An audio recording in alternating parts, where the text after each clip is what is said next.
যেখানে এমন স্বপ্ন দেখা কারো কাছে হয়তো বিলাসিতা, কিন্তু সেই স্বপ্নকেই বাস্তবে রূপ দিয়েছেন প্রত্যন্ত গ্রামের শিক্ষার্থী সুমাইয়া সাথী। পরিবারের নানা অভাব অনটনের মাঝেও নিজের অধ্যবসায় ও অদম্য ইচ্ছাশক্তির জোরে মেডিকেল কলেজে ভর্তির সুযোগ পেয়েছেন এই প্রতিভাবান শিক্ষার্থী।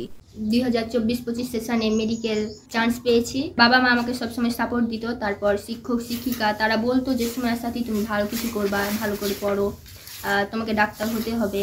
চাঁপাইনবাবগঞ্জের লক্ষ্মীপুর গ্রামের কৃষক পরিবারের মেয়ে সুমাইয়া। তার বাবা সাজেমান আলী অন্যের জমি চাষ করে সংসার চালান। তবুও মেয়ের শিক্ষার প্রতি ছিল তার অগাধ বিশ্বাস। অভাবের সংসারে প্রতিটি পয়সা সঞ্চয় করেও মেয়ের পড়ালেখার খরচ চালিয়ে গেছেন তিনি।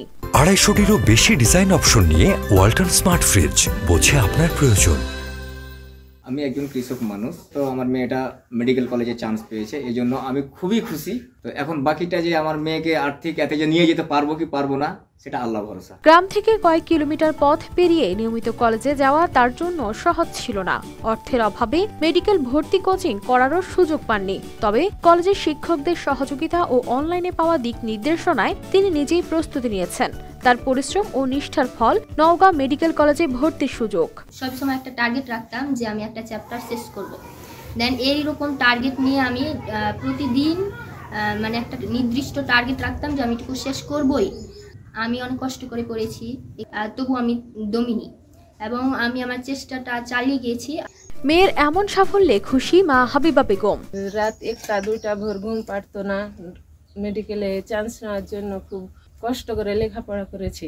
তারপর আমি সকালে 7টা বাজতো, তখন ঘুম থেকে ডেকে উঠে খাবার খাইয়ে ওকে পড়তে বসতে বলতাম যে পড়াশোনা করে ভালো ভবিষ্যৎ তোর জীবন সুখী করতে হবে। প্রতিবেশীরাও গর্বিত সুমাইয়ার এই অর্জনে। ছোট থেকে আর লেখাপড়ার খুবই নেশা, লেখাপড়া ছাড়া কিছুই বুঝে না, ঘর থেকে বের হয়ে নেয়, কোচিং ছাড়াই মানে ঘরে বসে রয়েছে। গ্রামে একটা মেয়ে যে সাফল্য অর্জন করেছে আমরা ভাবতে পারিনি। তো আমরা খুব খুশি, গর্বিত।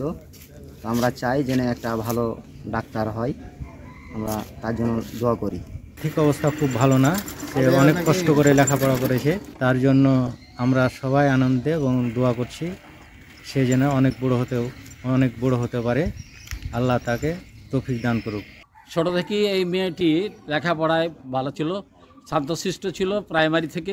তার লেখাপড়ায় আমরা দেখে মানে সবসময় লেখাপড়া নিয়ে ব্যস্ত থাকতো, মানে কোনো সময় খেলাধুলা নিয়ে ব্যস্ত থাকতো না। তার মনোযোগী ছিল যে আমাকে ভবিষ্যতে মানুষের মতন মানুষ হতে হবে, এই প্ল্যান করে মানে তার মনোভাবটা ছিল যে আমি একদিন মানুষ হবে, এই ভাব নিয়ে সে লেখাপড়া করতো।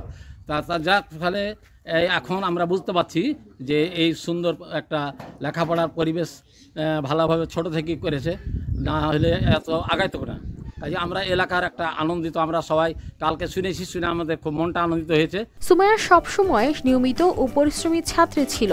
ভবিষ্যতেও সুমাইয়ার স্বপ্ন পূরণে তার পাশে থাকার প্রতিশ্রুতি তার শিক্ষকদের। যে চিকিৎসা মহাবিদ্যালয়ে ভর্তি হতে হলে ম্যাথের যেন প্রয়োজনটা ওই ধরনের পড়ে না, জীববিজ্ঞানের উপরে বেশি গুরুত্ব আরোপ করলেই চলে। যার জন্য এই সুমাইয়া আক্তার যখন পিসমানি সরকারি কলেজে অ্যাডমিশন নেয়, বিশেষ করে 11 শ্রেণীতে, তখন বাবার পরামর্শক্রমেই সে ম্যাথটা গ্রহণ করেনি, মূল বিষয় হিসেবে রাখেনি। সেই সময় সে জীববিজ্ঞানকে প্রাধান্য দিয়ে ভর্তি হয়েছিল। আবার দেখা যায় যে তার নিরলস পরিশ্রম ছিল। কলেজের বিশেষ করে বিজ্ঞান বিভাগের সারা তাকে ভালোভাবেই চিনত, জানতো। জানলাম যে সে চিকিৎসা মহাবিদ্যালয়ে ভর্তি হয়েছে, আমরা জেনে কলেজ পরিবারবর্গ অত্যন্ত আনন্দিত। সুমাইয়া সাথীর ভবিষ্যৎ জীবনের সর্বাঙ্গীন আমরা মঙ্গল কামনা করি।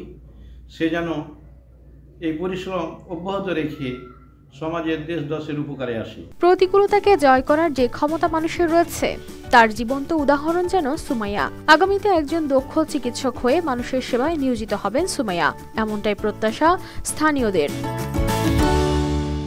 News desk, RTV।